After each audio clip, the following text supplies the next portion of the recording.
नमस्कार दोस्तों, मैं मुखर कविता जयपुर से और आप सुन रहे हैं सरीनामा। आज बुधवार 8 सितंबर 2021 है। प्रस्तुत है आज का संपादकीय। दोस्तों, किशमिश, खुरबानी और अखरोट के देश अफगान का आज के अफगान में या यूं कहें कि तालिबान में तब्दील हो जाने के पीछे के कारकों पर नजर डालेंगे तो नजर दूर तलक जाएगी।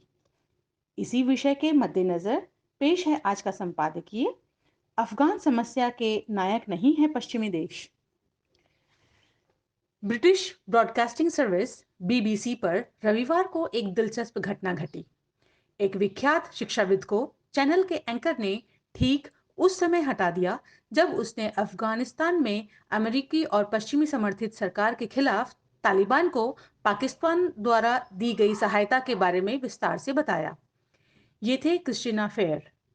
चैनल को लगा इससे चैनल के निष्पक्षता सिद्धांत का उल्लंघन होगा, क्योंकि प्रतिक्रिया देने के लिए कोई पाकिस्तानी नुमाइंदा नहीं था।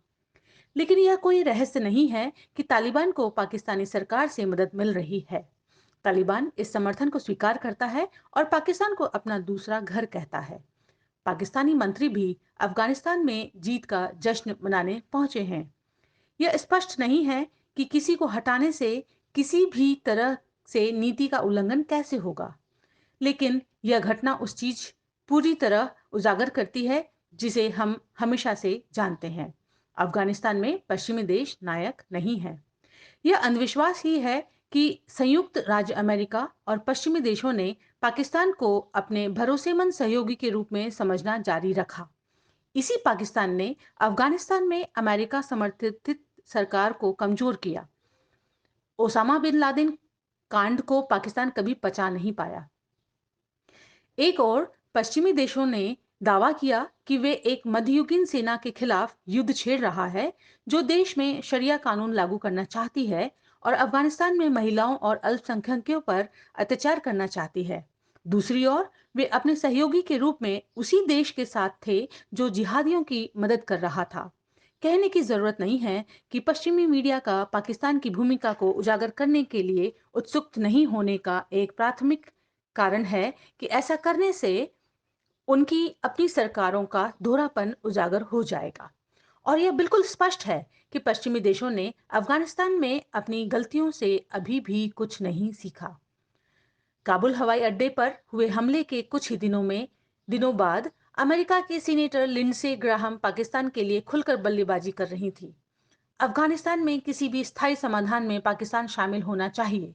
सीनेटर ने कहा कि आतंकवादी हमले के 2 दिन के अंदर ही अमेरिकी सेवा सदस्यों द्वारा लगभग 200 लोगों की मौत हुई। अफगान युद्ध में पाकिस्तान की भूमिका को उजागर करने वाले एक अकादमिक के खिलाफ बीबीसी एंकर का मौजूदा रुख पश्चिमी देश नीति के अनुरूप है। यह समझ में आता है कि पश्चिमी मीडिया नहीं चाहता कि उनके नागरिक इस तथ्य को जाने कि उनकी सरकार आतंकवाद को प्रायोजित करने वाले देश के साथ सक्रिय रूप से सहयोग कर रही है। ऐसी परिस्थितियों में राय है कि सेंसरशिप ही एकमात्र विश्वसनीय विकल्प बचता है। यह भी इस कारण से है कि जहां पश्चिमी मीडिया और उसके अकादमिक एनजीओ गठजोड़ मानवाधिकारों पर दूसरों को व्याख्यान देते हैं, वे इस तथ्य की अनदेखी करते हैं कि अमेरिका 2 दशकों से अफगान बच्चों को खतरनाक रूप से मार रहा है। विकिलीक्स के संस्थापक जूलियन असांचे ने 2011 में अफगान युद्ध के वास्तविक उद्देश्यों के बारे में कहा था। अफगानिस्तान के माध्यम से अमेरिका और यूरोप के कई देशों से पैसे इकट्ठे करना चाहता है और अंतर्राष्ट्रीय सुरक्षा को एक अभिजात वर्ग विशेष के हाथों में सौंपना चाहता है। इनका लक्ष्य एक अंतहीन युद्ध है, सफल युद्ध नहीं। आमीन। दोस्तों, आप सुन रहे थे आज का संपादकीय। संपादक हैं जितेंद्र जितांशु। कल हम इसी विषय पर कुछ और तथ्य और जानकारी लेकर हाजिर होंगे। तब तक के लिए अपनी सखी कविता मुखर को इजाजत दें। नमस्कार।